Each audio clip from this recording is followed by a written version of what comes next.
Hello and welcome back to Stranger Stopping Strangers podcast. Thank you everyone who has been tuning in on this fantastic ride with me, and a welcome to anyone who's new today. Thanks for joining.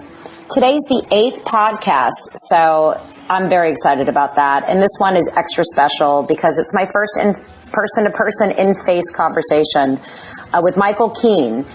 And Michael and I met when we were in North Carolina at the Dead shows, and we just had so much fun. He was out playing his guitar by the pool, and Aaron and I moved over to join his party, and we just had so much fun. So we stayed in touch after we got back and decided to do a podcast, and we're both in Boston seeing the Fenway shows.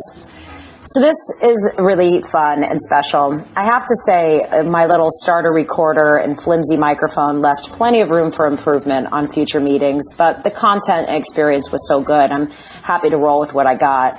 And on production in general, the sound quality topic, the next couple podcasts, I'm really going to try and step it up and learn to use the actual podcasting equipment that I bought for this. So I'm expecting to take things up a couple notches. This podcast is supersized because I just have so much to say, and we're going to do 5 songs instead of 3. We're going to start off with some Lost Sailor, Grateful Dead, 1979, and then we're going to do Saint of Circumstance from Dead & Company, 2015. And, I wasn't sure if I was going to do a 5th song, but I decided to finish up the set list with Estimate a Profit from Sunday's Dead & Company shows. And both nights, and really the whole weekend, was pure magic. I was there with my sister, Michelle, who was my first best friend and still a best friend, and a childhood friend of ours, Emily. Estimated is Michelle's favorite song. And being California girls all together in Boston and hearing it live, there's no words to describe how special it was. So this one's for you, Michelle. So many other things to talk about for sake of time. I'm just going to say a few hellos. Hello to Jeff Hoffman, podcast number 4. Finally meeting in person, having lunch, sharing stories. It was like seeing a favorite cousin. It was so much fun. Hello to Michael and all his family. They were so gracious and welcoming. Hello to Drew and Darren in Connecticut. It was awesome to see each other in such exceptional circumstances. Hello to Amy, a immediate kindred spirit, excited to be in touch. And lastly, hello to Aiko, my friend, who has been so supportive in Twitterland. And to meet him and see a show together was just awesome. I'm pumped up. He's going to be on the next podcast. So enjoy the podcast, and thank you to everyone for tuning in. Well, today is the first Stranger Stopping Strangers podcast where it's a face-to-face interview and not a call-in. So, hello, Michael. Hello, Staci. So this is groundbreaking and exciting, and hopefully in the future I'll be able to meet some of you strangers in person, because this is way better than over the computer for sure. Absolutely. This is cool. I love the whole premise of the show, and I'm so happy to be a guest. It's a great idea, the whole premise, and hearing everyone else's stories is awesome. So I'd be happy to share mine, absolutely. I was 14 in 1979. I saw my first show at Nassau Coliseum on 11/2/79. And, once I saw a couple of concerts before that, and then once I was introduced to this community, I knew I was home. I'm like, wow, this whole scene is just for me. And, it's just... And I was only, like I said, I was only 14, and, I really didn't know too much about the band, but I just fell in love with the whole scene and the music. I had Skeletons from the Closet, It's a good place to start. And I had an 8-track, a partial of Europe 72, because they were broken into like 2 tapes back then. An 8-track, wow. That I got from one of my sister's boyfriends, and so then the only song I knew was Tennessee Jet, and they encored with Casey Jones, and I had no idea that I was actually seeing something special on my first show, because I constantly heard Casey Jones on the radio, and it's just how fun. And that's such a fun song for a young kid, a young boy to hear, right? It just speaks it evokes probably whatever's in your personal wheelhouse at that time. Some songs you have to, get older and have more life experience for it to really the lyrics to speak to. But Casey Jones is just the awesome, fun, dancing, lighthearted, cool song. Excellent, yeah, for sure. But I've always been a Bobby guy. I mean, you know, Jerry was Jerry. He was the best. There's nobody to compare to him in my book. But as far as the band goes, I was always a Bob guy. I love the way Bob sings and plays. He was always like the underdog of the band, you know. The other one. Shadowed, you know, yeah. The other one. Exactly. And I just love his stage presence and his charisma. Even now, like with the Dead and Company stuff, I'm just in awe of the guy. I've always been. He's just fabulous. And so Lost Sailor has always been my favorite. So the Lost Sailor Saint segue, and you know, along with the Black-Throated Wind and It Looks Like Rain, yeah, you know, and on and on. Those are like my top tunes, but yeah. So we're gonna play some Lost Sailor. Well, we're gonna play Lost Sailor. So listeners, when we go to the first song, we're playing Lost Sailor that Michael chose from November 2nd, 1979, and we're not gonna segue into State of Circumstance. What we're gonna do is play that, then I'm gonna go back to back with the Dead and Company set of State of Circumstance, and we're hoping now's the moment. Actually, we're not only face to face, but we're in an auspicious situation. We're guessing. We're guessing set list because it's 2:00 on the 16th of July, and we are here in Boston waiting for Fenway. Went last night, best fucking show, and so we're hoping for State of Circumstance in second set of tonight's, and that's what I'll play. But if it doesn't happen, we'll do a State of Circumstance from Dead and Company in November 15. So November 5, 2015. So best case tonight, right, Michael? It's because it's my favorite piece, and I love what the band is doing now. I'd like to have a Lost Sailor from when I started, and because it's my favorite segue, coming in with a Saint from today. I think that's just a cool idea. Let's do it. It's a journey. So here's the Lost Sailor. All right, so let's go into that, and we will be back right after.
Shoot your life away.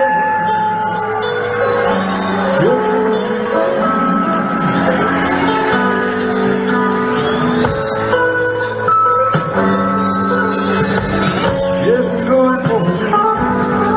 Going for it.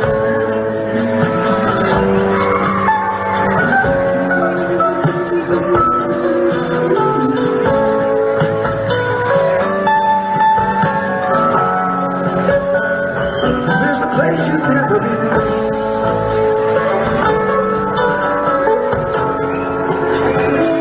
Maybe a place you've never seen.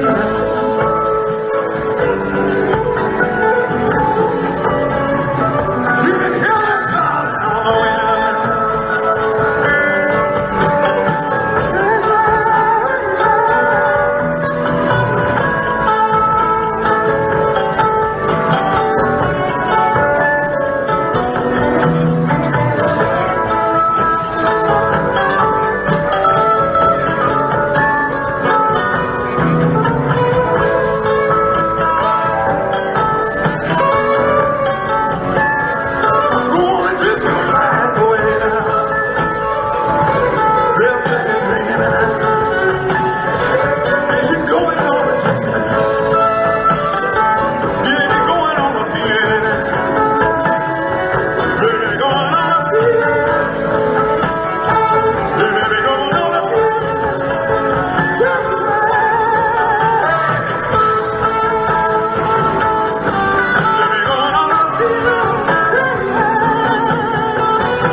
Cut the skies blue.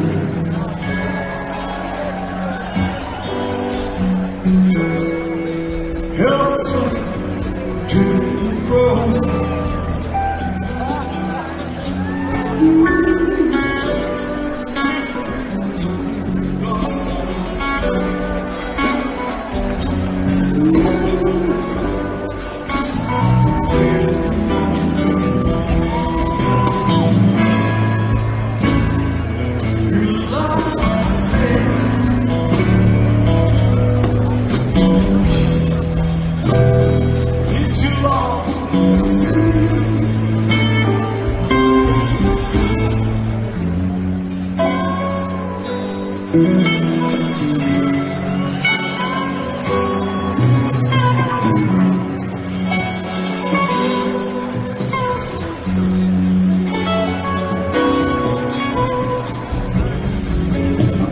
Some days it gets me out.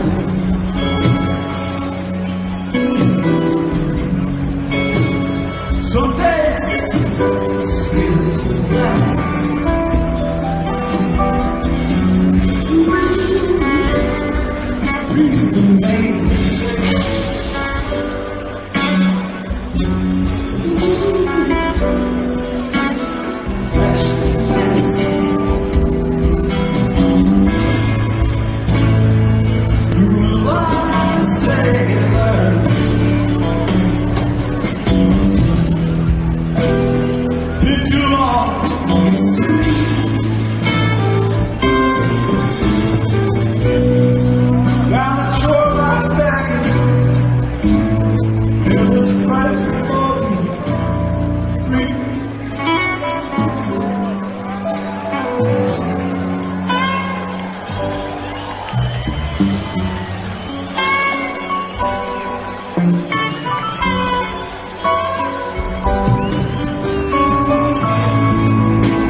And we are back. Welcome back. And I can't wait to find out what Same Circumstances I played. I'm hoping it's from tonight. So I hope everyone enjoyed it. And we're going to chat a little more because, again, we're here at the concert and Michael is here with some friends. And, you know, the friends are the stories. I think it is for all of us. The friends are the patchwork. It's what makes everything special. The old friends, the new friends, the strangers stopping strangers. So Michael's going to tell me a little bit about how his family came together. Tell us all. Well, the Dead actually played on my birthday. It was the best birthday party I ever had, like 12,000 in the Hampton Coliseum, and I was turning 19. Mama couldn't hold me anymore. You know, I was of legal age, and you know, I no more of this one show a year thing. I'm out.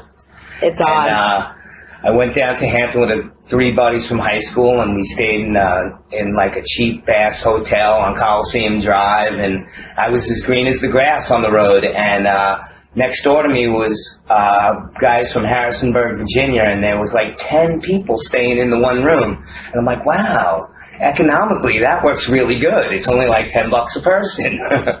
And I'm like, these guys got it going on. So I ended up, you know, on the 13th, it was the 13th and 14th. So after the show on the 13th, we went back to the hotel and we're hanging out, and that's when I see all 10 people in the room, and they were kicking a soccer ball around outside the hotel, and they broke one of the lights, and so I stepped back into my room, and then all of a sudden, like, these guys just start trampling into my room. I'm like, can I help you? Uh-huh. And now we're friends 30 years. Wow. Wow. So the whole family thing is you know, something that's still going on. Now, like my buddy Rab, he passed away about 2 years ago, and we hit the road together. We did so many first time things together, and we were like best pals. And he had all these other friends around the country, and now that he's gone, he was like the central operator. I knew what was going on in everybody's lives because of him. And now we all communicate through an app, and which is kind of cool. And now we all still go on the road together and have a great time, you know. It's so awesome. I mean, it really is different than just being alone and talking to someone. We're in the next room over from the family, and the love between the family and just the family transcending age and location, and when they jumped in and like all having the same core. But I mean, the family, it's a big family. It ranges. Yeah, there's about 20 to 25 of us, and then we all met through my buddy Rab, and he, you know, he kept us all together, and now we keep it going without him, and it's awesome.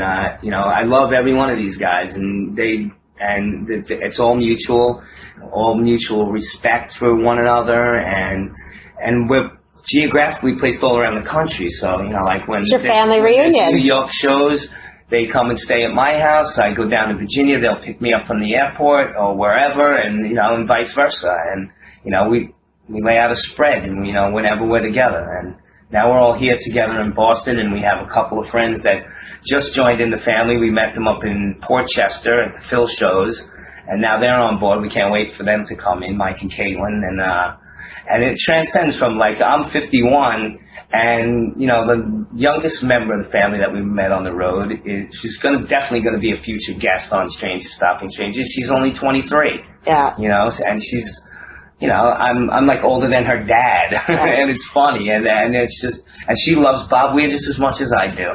That's fucking awesome. No, it's awesome. It's so special. This is awesome. So, okay, I'm going to go into some next music. So, of course, we're going to do Hampton, Virginia. So, this is Michael's birthday, doing April 14th. We got to do the birthday, and what did we pick? We're talking about the family. Let it grow. Let it grow. Let it grow. So here we go. We're going to go into Let It Grow from Hampton, April 14th, 1983. 84. All right. Enjoy. That's cool.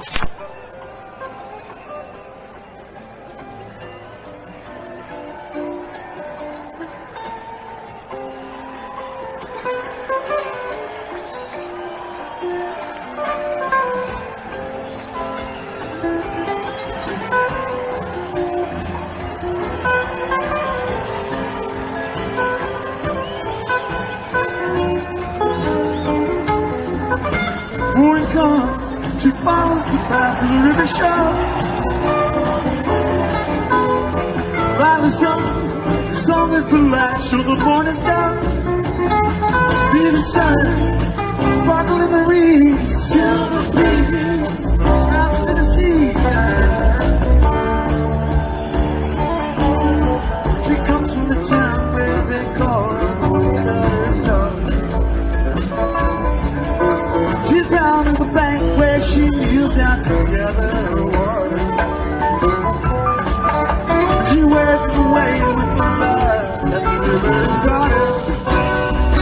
Let it flow, wide and clean.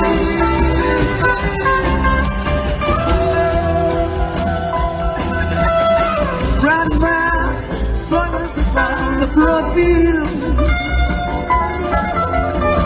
She's drowned with bushels of corn and a barley meal. Broken down, whooping and beckoning to the spring.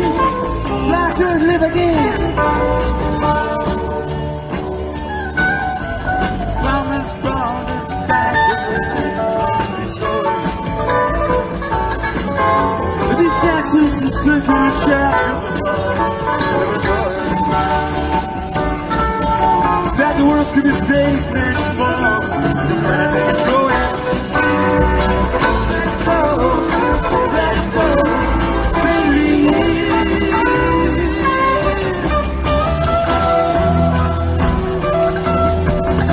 What shall we say? Shall we call it by name? Brother count the angels dancing on. Hold the bright in the sky from where she came. Maybe some of you are just here. Well, I think it's time to start the rain.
Since the world began, driving more, love of women, love of man. Seasons down, creatures great and small, up and down, rise and fall, rise and fall.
Show is on at Barney. Well, count the angels dancing on there. Wanna ride in the sky for what you came. Things on the earth takes a name. When I speak with static, start the rain. This is too close.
and we are back. So this interview or conversation, better to call, is just organically coming along. We were supposed to talk about family last, but we got so excited about the family that it made its way on earlier. So in hearing, 84, listening to that and talking, Michael and I, we want to talk a little bit about Brent because, that's our generation. We're Brent generation deadheads is where we cut our teeth. Right? I mean, absolutely both of us.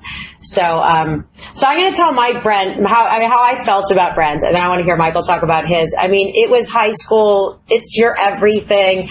I remember being at the Magic Theater Smoke Shop in San Mateo with Kat. Hey, Kat. And Dan and all of those friends, and being just devastated when Brent died. Like that was it. We were seniors in high school, and it was our everything. Like I really actually feel like, Jerry dying was more significant to the band in the sense of like their playing and their history, but I think when Brent died, it was really emotional for me. I mean, that was the shot in the heart was. But I was 17. That was everything. So. Yeah, well, like you said, I saw my first show in '79. I am totally Brent generation. I have nothing against the Keith and Donnie years, but Brent was the man to me. He brought a big pair of balls to the band, playing that Leslie Hammond organ, and just his soulful sound of his voice.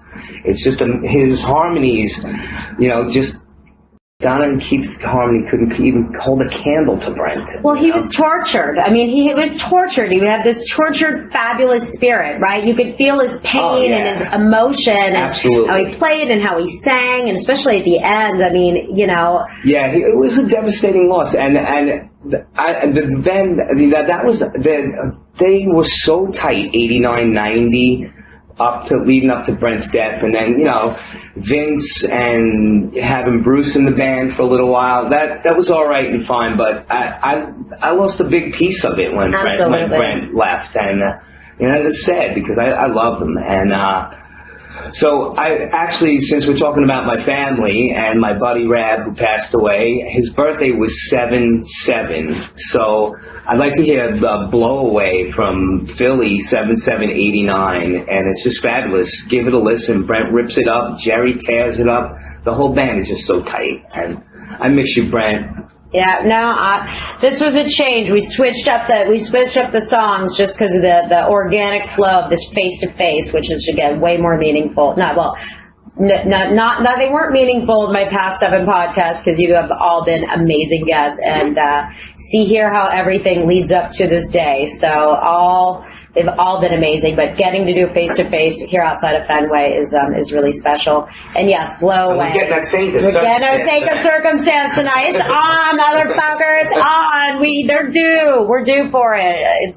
They got it last night. It was untoppable, so they got to pull out some tricks tonight, right? Absolutely. And this band is just fabulous. Mayor's a great fit. I mean, come on. All you get is out there. No, this is the best band Bob's been in since the passing of Jerry, and John's doing a great job. And in spite of his checkerboard pajamas he was wearing last night, he can wear whatever the hell he wants as long as he plays the fucking guitar that way. Absolutely, absolutely, 100%. Well, I'm gonna go into the next song, then we'll come back and do the sign off. So there you heard it, Blow Away from July 7th, 1989, for Rob's birthday. Right? Absolutely. That's it. Man. All right, man. All right, enjoy, everyone. We'll be back.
just heard Brent sing Blow Away, which is just haunting to me every time. I mean, it's just a haunting, the emotions and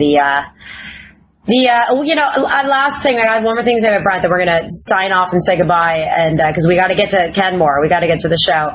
But Without a Net, I listened to it, and it was a while ago, and I didn't know what I was listening to, and so then when I looked at it and I Googled it, it was a swan song that they dedicated the album to him, that 90 tour. And right, it just gives me goosebumps thinking about it, because I was listening to something on Spotify and didn't know what I was listening to, and then it was Without a Net, and I was like, who the fuck is on the keyboards? They are killing it. It was maybe Eyes of the World or some song that he wasn't singing, but he was playing. And that was a special run. Nassau was my hometown, and Without a Net, that stuff is great. That Branford was in on most of that run. Dear Mr. Fantasy. Everything from that is really cool. But, Staci, thank you so much. This has been so much fun. And now that, we're not strangers anymore, you're going to meet the rest of the family, and they're going to create more shows, and then it's just going to keep growing from here. And this is so awesome, and it's such a pleasure to be with you and meet you and now be your friend. Awesome. Well, back at you, brother. Back at you. Well, I'm going to sign off, and I don't know. You know what? I'm signing off. The music is not part of this podcast yet, so there may be that might have been it, Blown Away, or I might decide to add just one more. So this could be a one more song on this. So stay tuned, everyone. But thanks as always for checking in and listening to the podcast, and thank you. Bye. Bye.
No.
Don't worry about it now.